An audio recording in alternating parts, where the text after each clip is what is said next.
Isang mapagpalang umaga po mga kaprobi. So nandito na naman tayo sa ating munting taniman sapagkat sa ngayon ay mag-harvest po tayo ng gulay na ating babaunin sapagkat tayo ay pupunta sa San Jose, Tarlac. Shout out po sa lahat ng mga taga Tarlac.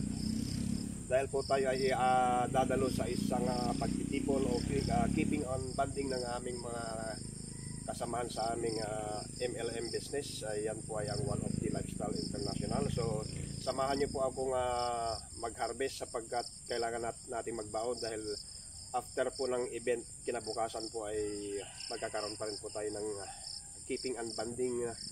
Magkakaroon pa po ng picnic doon dahil yung pupuntahan po natin lugar is napakaganda.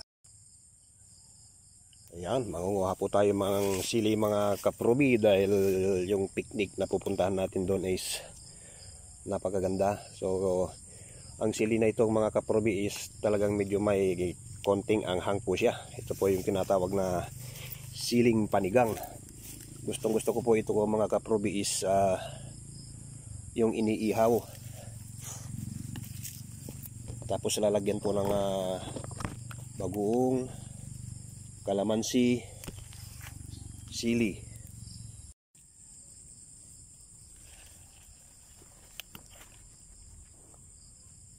Ito namang aso ko ay hindi umaalis sa aking tabi. O ayan o, gusto mo? Yo, sunod natin agad mga kaprobi ang okra. Ang okra po mga kaprobi is, ang ginagawa ko lang po rito sa okra ay inilalaga ko lang. Tapos isasawsaw sa bagoong na may kalamansi sili na may inihaw na as siling panigang. Ganitong size po ng okra mga kaprobi ang the best.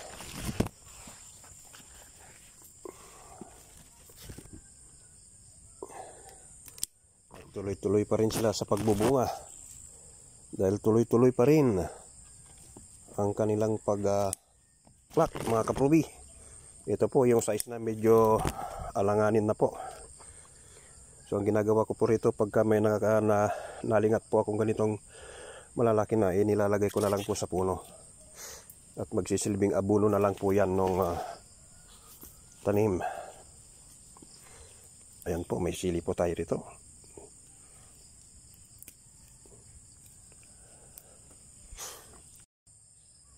Ayan, dito naman tayo mga kaprobi sa patola.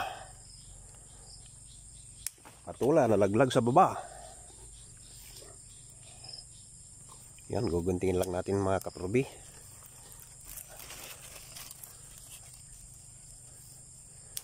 Sapagkat masasaktan ang ating patola pagka yan ay pinilipit mo lang.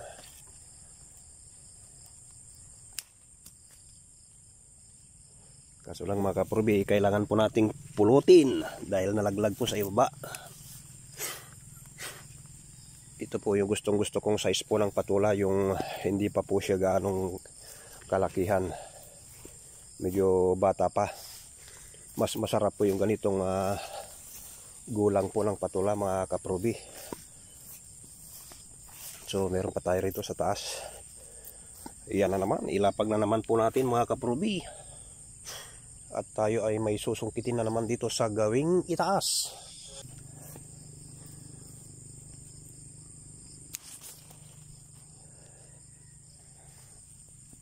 Yun.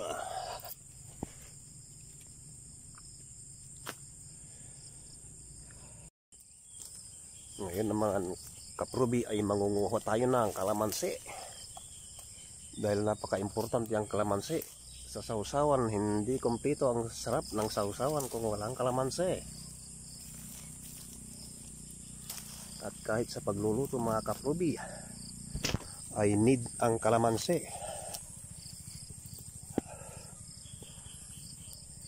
Ayan, medyo paubos na ang bunga ng ating kalamansi mga kaprobi, pero mayroon po tayong ginagawang teknik para tuloy-tuloy pa rin ang pagbubunga ng ating kalamansi.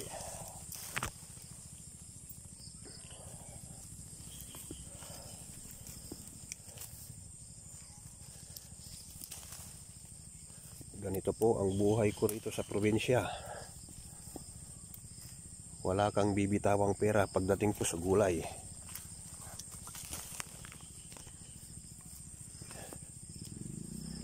Yan mga kaprobi, kung napapansin nyo ay may mga ganitong sanga na. So magsasagawa tayo dyan ng pruning sa susunod nating mga video. Kaya updated po kayo lagi sa mga videos ko. At subscribe po kayo sa aking channel sapagkat marami pa po tayong videong gagawin. Ayan po mga kalamansi natin mga kaprobi. Ay sila ay yung iba ay nahihinog na lang sa kanyang puno.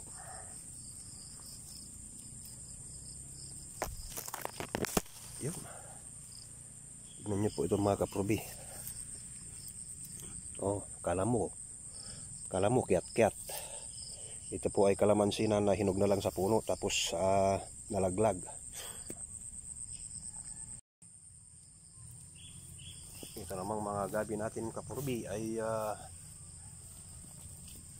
medyo gumaganda na naman, pero hindi po tayo mangunguha ng gabi sa ngayon dahil hindi pa natin kailangan. So puso ng saging pa rin ang ating kukunin. Yung mga mahilig po sa pandan, ayan, nandyan lang sila sa aking paligid. Malagong malago. Ito po, malusog na malusog ang aking mga pandan. Yan po ay 3 puno ko lang yung itinanim. Nang interval ay 5 metro. Pero yan po ang nangyari. Naging isang barangay na pandan po rito sa pinagtaniman ko. Yan, kapitbahay po nila ang mga gabi. Ang mga gabi kong malagkit. Ayan. Katabi lang po yan ng palayan, pero na-harvest na po yung palay, kaya ito po ang walang puknat. Dito naman po mga kaprobi ay mangunguha po tayo ng tangway. Ayan po. Tangway, ito po yung ugat po ng gabi. Napakasarap po itong gulayin mga kaprobi. Ito po, nagkumpul-kumpulan sila sa baba.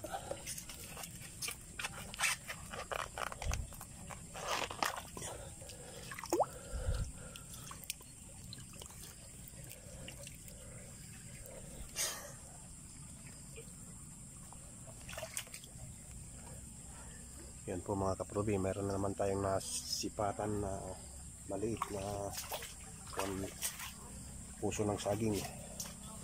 Pero tayo nakapokus muna dito sa tangway.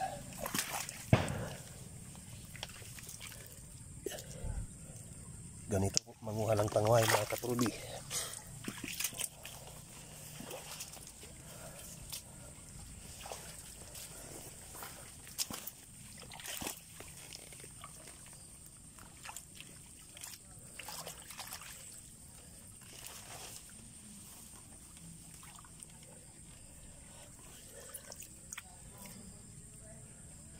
Pero ingat-ingat lang po sa pagkuha ng tangway dahil nung isang araw dito sa part na ito ay may nakita po akong ahas.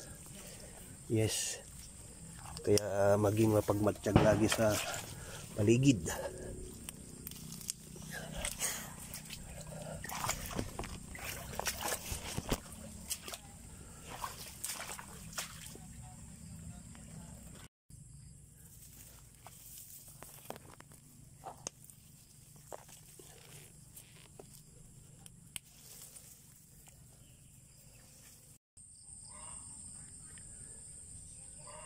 Dito naman po sa part na ito mga kaprobi ay marami tayong namataang tangway noong nakaraang araw. Siguro mga 3 days na po ang nakalipas. Pero ito na po yung nangyari ngayon. Pagbalik po natin ay wala na yung aking mga namataang tangway. At ang ating mga gabi ay nagtumbahan. So alam na this mga kaprobi. So okay lang yan kasi baka kailangan nila. At nagkataong hindi ko pa kailangan nung araw na yon ay kinuha na nila. O okay lang yun mga kaprobi, dahil itong gabi na ito ay hindi ko po ito itinanim, kundi basta na lang po silang tumutubo dyan. So ang ginawa ko na lang po mga kaprobi ay nilinisin ko at hinagisan ko ng abono. So ganyan, dumami sila ng ganyan. Ito pong variety ng gabi na ito mga kaprobi ay hindi po siya malagkit. So may tatlong klase po ako ng gabi dito sa aking bukid.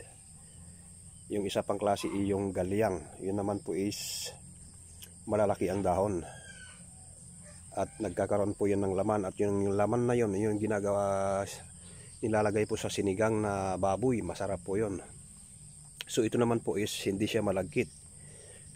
Pero pwede rin po siyang gulayin. Kaso lang may mga taong makati sila magluto ng ganitong klase ng gabi. Pero yung isang gabi ko kanina na ipinakita ko, yun ay malagkit. Kahit na anong klaseng luto ang gagawin mo doon o kahit sino pa ang magluto, ay talagang hindi po siya makati. Yun po, iba-iba po ang variety ng gabi at iba-iba rin po ang kanilang pag-uugali.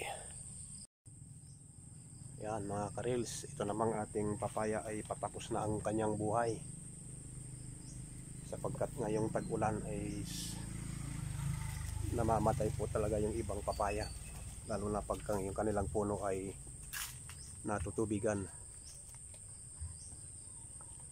Pero ito mga karils ay, naku, bakit yung maliit naman ang nalaglag, hindi naman yung kinukuha ko. Ano ba yan?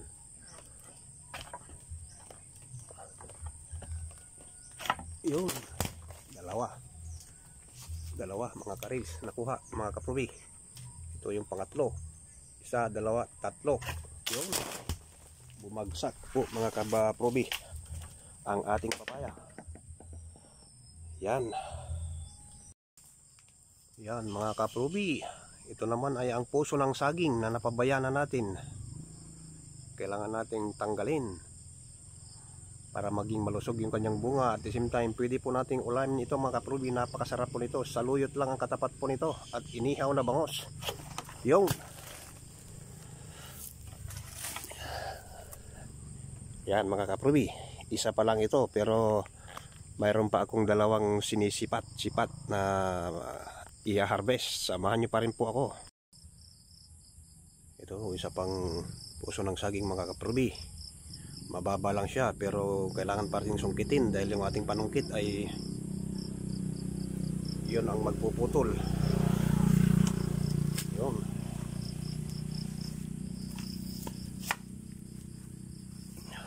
Mga kaprobi, ito 0.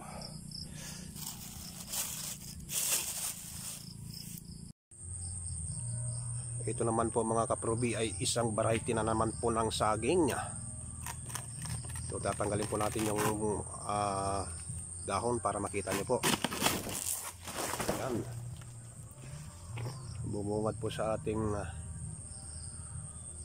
video. Kaso lang medyo maitim ang pagkakabideo natin mga kaprobi, dahil ang haring araw ay sumisikat na at siyang sumisira sa ating video. Ang tawag dito po ay against the light. Ayun, kaya hindi po maganda ang pagkakabideo natin ngayon. Lalong-lalo na at one hand po tayo. Ito po ay kailangan po nating tanggalin ito dahil sumobra na po. Nakikita nyo po ito, may bunga na po na malaki. Tapos humaba na yung liig, nagbunga na ulit. Tapos yung puso ng saging, napakaliit na lang, parang kamao na lang ng baby. Ang gagawin natin dito mga kaprobi is tanggalin natin ito para maging malusog po yung main na bunga.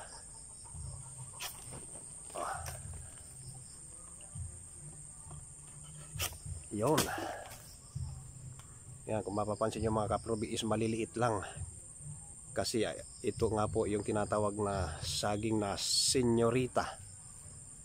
Kaya po siya maliliit dahil siya po ay senyorita. Yan, may mga nakaabang na naman tayong i-harvest na saging mga kaprobi, pero sila po ay kulang pa sa gulang, kaya antabay lang po sila.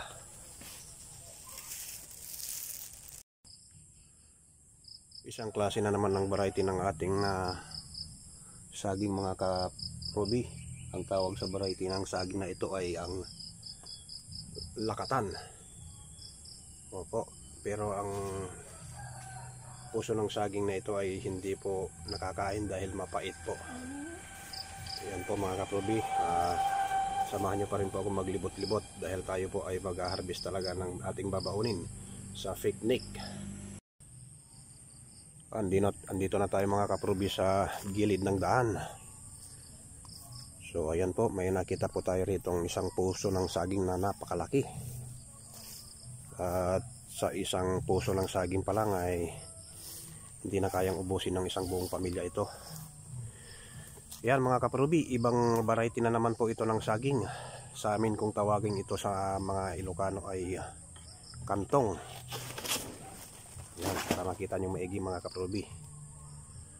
So napapansin nyo po ang puso ng saging na ito is malayo na doon sa kanyang bunga, so ibig sabihin is kailangan na nating tanggalin. Ayan po mga kaprobi, ito yung saging na kantong.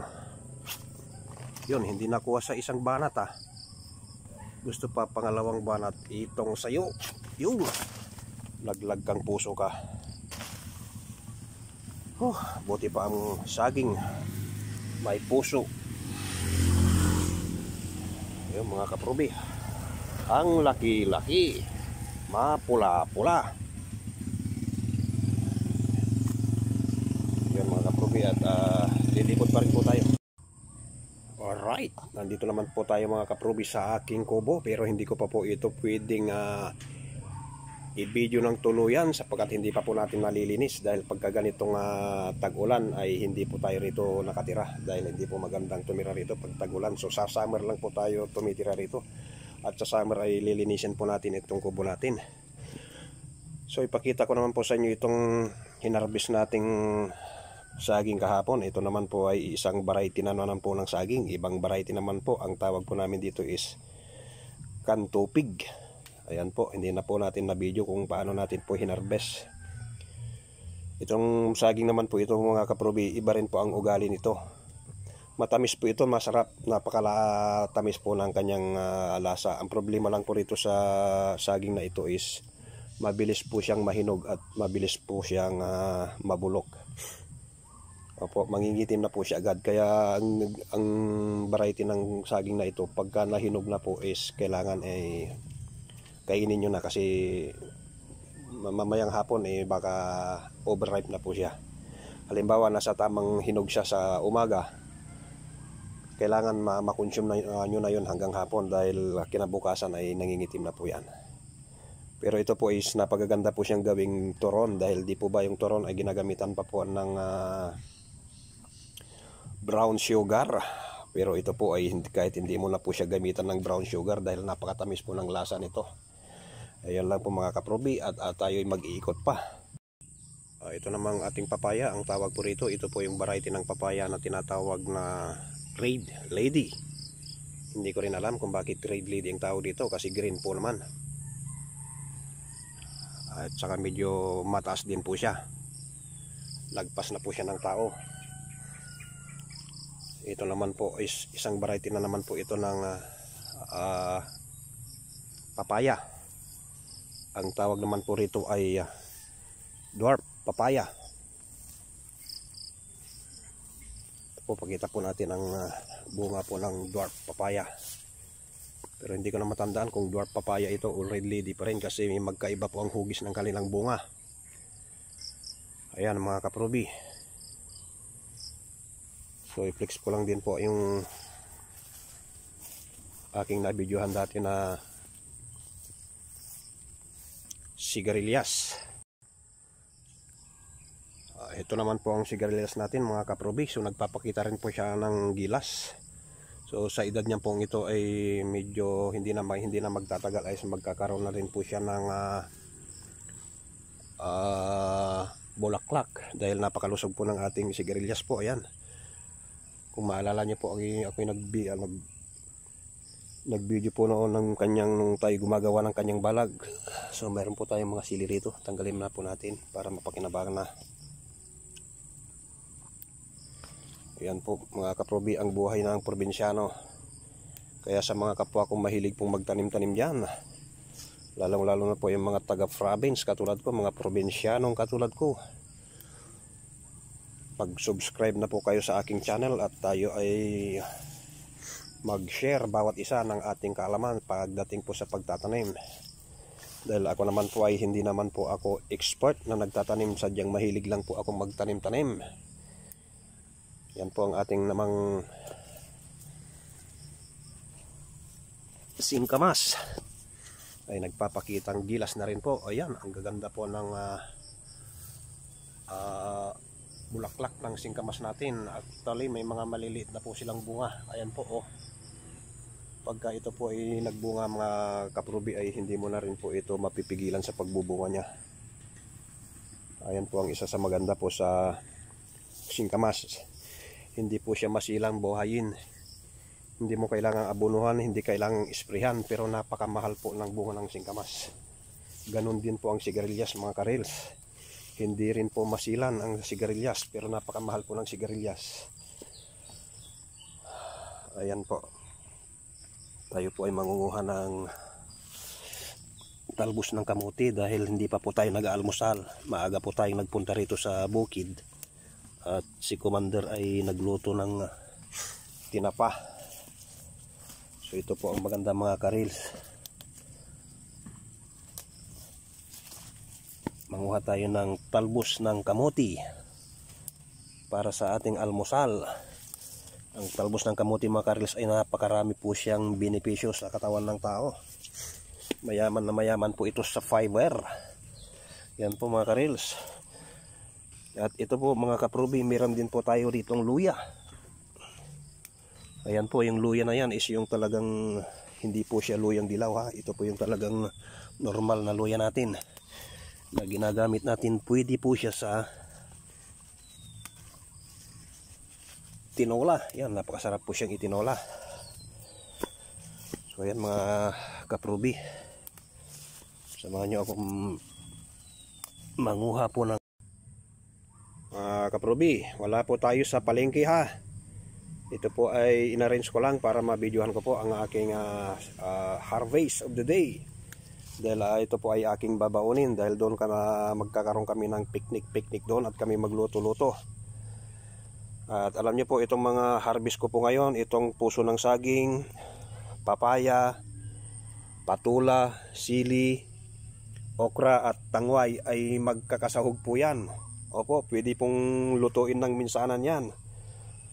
At ito naman pong talbos ng kamuti konting-konti lang po talaga yan dahil ay uulamin ko po yan mamaya kasama ng tinapha. Ayan po. Mapapansin nyo po konti lang po yung aking hinarvest na kalamansi, sili at okra sapagkat marami pa tayong na-harvest nung mga ilang araw. Kumbaga nag-harvest lang po ako ng ipandadagdag ko. Alam niyo po pagka itong naluto, itong mga nandito is maraming tao na po ang mag-uulam niyan. Opo. So dadalhin na rin po na. Ayan mga kaprubi. Sumisikat na ang haring araw. At sa mga kasalukuyang ito ay madilim-dilim pa rin.